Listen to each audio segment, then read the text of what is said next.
Mais c'est important de réaffirmer la solidarité et la solidité de l'Alliance Atlantique. Donc c'est d'abord le premier point, en tout cas que je développerai lors de cette réunion.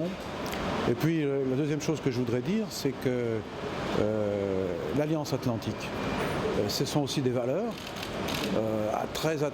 le rappel de notre attachement à la démocratie. Et l'Alliance Atlantique est une organisation qui a pour but aussi de protéger nos pays face aux nouveaux périls et aux nouvelles menaces, à l'Est, au Sud.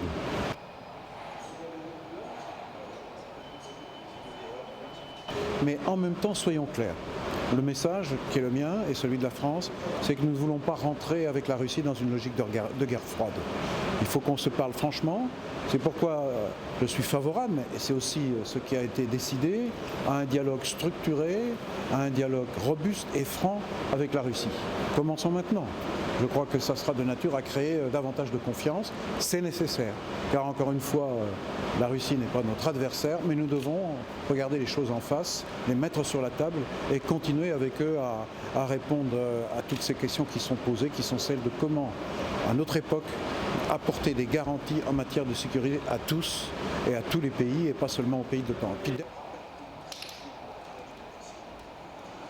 Je vous ai dit que j'allais rencontrer John Kerry dans quelques instants et nous allons aborder évidemment l'actualité en Syrie qui nous préoccupe beaucoup. C'est la situation humanitaire à Alep et je regrette profondément le veto, notamment de la Russie, qui a été utilisé au Conseil de sécurité, qui aurait permis d'obtenir dans les 24 heures une trêve, permettre l'accès humanitaire et arrêter cette logique de guerre totale.